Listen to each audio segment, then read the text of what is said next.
Chances are, if you have gone hard enough at a GPP workout, you probably have met and perhaps shaken hands with the yak, right? And you wouldn't have been the first person who has had to bust through that door in a hurry and construct a puke pile in the parking lot. Sorry about that, Jake. The question becomes, why? Why do we get sick from GPP workouts? What is it that makes us nauseous and makes our face go all white and makes us feel like passing out and throwing up? And it may not be what they taught me that it was in school. But before we get to that, I need to put out some caveats. I need to make some exceptions. Understand that if you have a medical condition, understand that if you have blood sugar or blood pressure problems that you know of and have been diagnosed, this advice may not apply to you. And if it doesn't seem to apply to you now, it may be safe to consider it anyway. Okay, this is just stuff that I've learned over the years.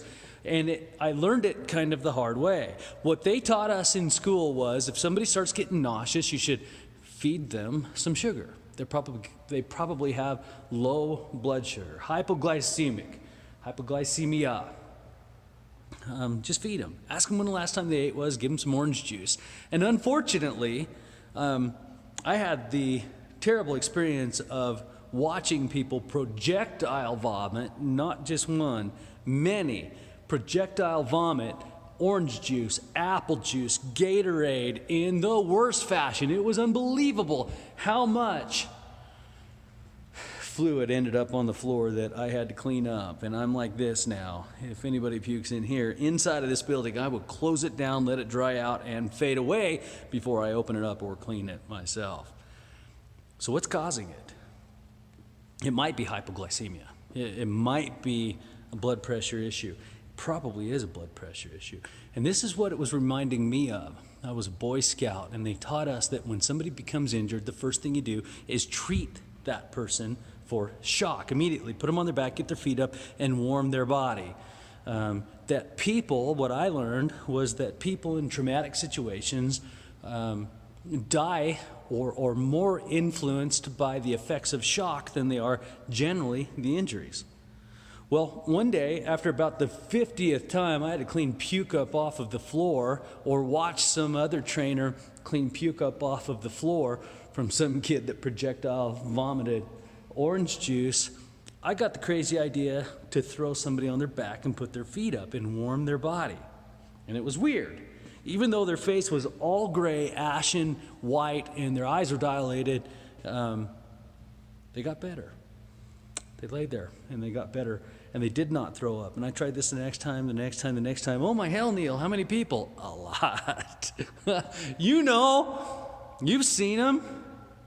And now the standard practice is get them on their back, get their feet up. When somebody starts getting nauseous or they start getting wobbly, they don't look good, get them on their back, get their feet up, and get them covered up. Keep in mind hypoglycemia. Keep in mind blood pressure. Keep in mind their medications, all of that. But in general, treat them for shock, because isn't that what this type of exercise is? Isn't this exercise injury? Oh, hell yeah, you bet it is injury. Oh, hell yeah. Right? Your body hates this. This is tough on your body. Why wouldn't it react with shock if you're not prepared for it? What would be the difference between this and any other muscle sprain or a broken leg, right? What would be the difference? It wouldn't be much, okay? So here's how we do it. When somebody gets wobbly, their face starts getting hollow, they lose all the blood pressure, get them on their back, right? Get them on their back, get them over by the bench, and get their feet up immediately, right?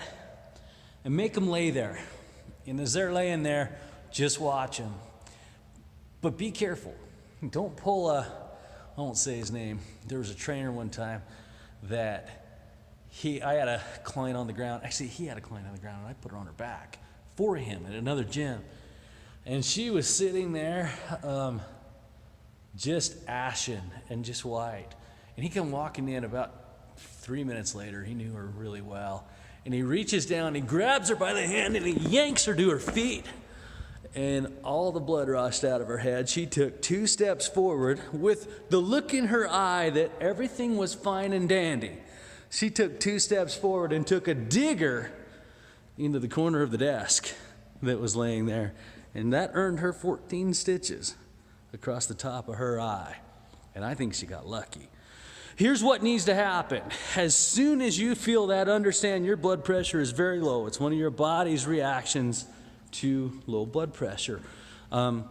It's one of your body's reactions to shock. Shock is low blood pressure. So stick yourself on the ground, or stick your client or your person or the person you love on the ground, get their feet up. Understand their blood pressure isn't very well regulated. And now you got to build it on the way up, right?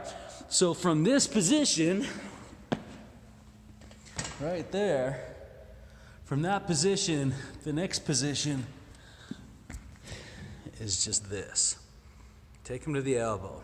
Understand that any time now, that head could go a little crazy and get a little woozy.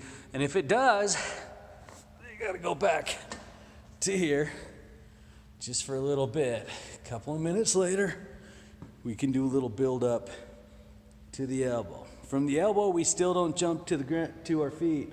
I have seen that go awry. So the next thing is legs crossed and kind of crunched down. Keep the head down just a little bit, okay? The next position is kind of here. If that starts going bad, come back down. Let the blood pressure come back up a little bit. And you just build your way slowly and eventually to a seated position. Seated with the head down, eventually seated with the head up, and then to your feet. That shock is a very serious illness. People die from it. Let's not treat it lightly. It's funny to laugh at folks as they construct puke piles in Jake's parking lot. Sorry, Jake. But it isn't safe, it isn't healthy, and it does take some specific attention. So the next time you feel that, get on your back, get your feet up, don't drink anything, for hell's sakes, unless you know that you've got a problem and that's something the doctor has ordered. Try the shock thing first. I think you'll be pleasantly surprised at how quick it will work for you. And by quick, I mean, I've seen people lay there for 40 minutes, but I have seen them only have to lay there for a couple, and it was better than them taking a digger into the counter. So just some thoughts for you on what it means to meet Sir Yak.